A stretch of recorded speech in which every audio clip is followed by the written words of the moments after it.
میرا موضوع تقریر پاکستان میرے خوابوں کا جہاں۔ صدر ذی وقار تحریک پاکستان چلائی جاتی ہے اور ہمیں خواب دکھایا جاتا ہے کہ ایک ایسی آزاد اور خود مختار ریاست کا قیام عمل میں لایا جائے گا جہاں پر لا الہ الا اللہ کے اصولوں پر زندگی گزاری جائے گی۔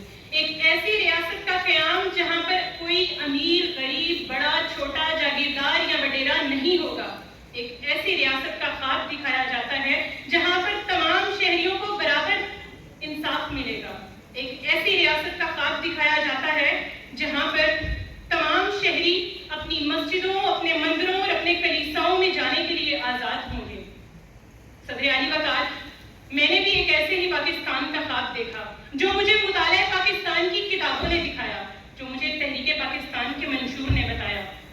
صدر ذی وقار، میں نے بھی ایک ایسے پاکستان کا خواب دیکھا کہ جہاں پر مجھے نوکری کے لیے دھکے نہیں کھانے پڑیں گے۔ ایک ایسے پاکستان کا خواب دیکھا جہاں پر میری ڈگریوں کو اور میرے ٹیلنٹ کو سراہا جائے گا۔ ایک ایسے پاکستان کا خواب دیکھا جہاں میرے مال اور میری عزت و آبرو کی حفاظت ہوگی۔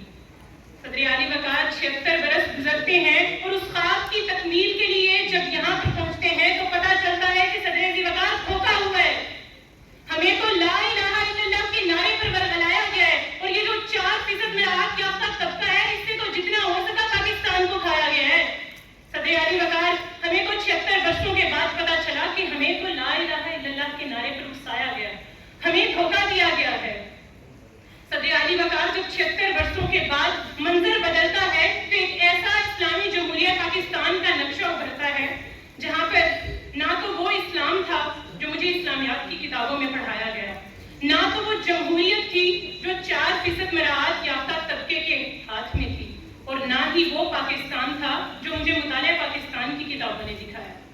صدر اعلی وقار، جب منظر بدلتا ہے تو ایک پاکستان ابھر کر میرے سامنے آتا ہے جہاں پر ایک ریڑھی والے سے لے کر ایک کرسی والا کرپشن کی دلدل میں دھنسا دکھائی دیتا ہے۔ جی ہاں صدر اعلی وقار، میں نے کرپشن کی دلدل میں دھنسا ہوا ایک کرسی والا بھی دیکھا اور ایک ریڑھی والا بھی دیکھا۔ میں نے ایک ڈاکٹر اور مریض کے تعلق کو گاہک اور دکاندار کا سا دیکھا۔ میں نے ایک طالب علم کو اپنی ذمہ داریوں سے بے خبر اور ایک استاد کو اپنی ذمہ داریوں سے ناآشنا پایا۔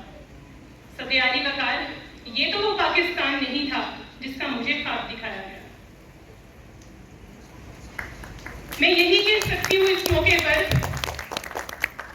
جس دیش کی کورٹ کچہری میں انصاف ٹکوں پر بکتا ہو، جس دیش کا منشی قاضی بھی مجرم سے پوچھ کے لکھتا ہو، جس دیش کے عہدے داروں سے عہدے نہ سنبھالے جاتے ہوں اور جس دیش کے سادہ لوگ انسان وعدوں پہ ہی ٹالے جاتے ہوں، اس دیش کے ہر ایک لیڈر کو سولی پہ چڑھانا واجب ہے، اس دیش کے ہر ایک لیڈر پر سوال اٹھانا واجب ہے۔ صدر ذی وقار، جو خواب مجھے دکھایا گیا، میں اس پاکستان کے خواب کی تکمیل کر کے رہوں گی اور انشاءاللہ یہ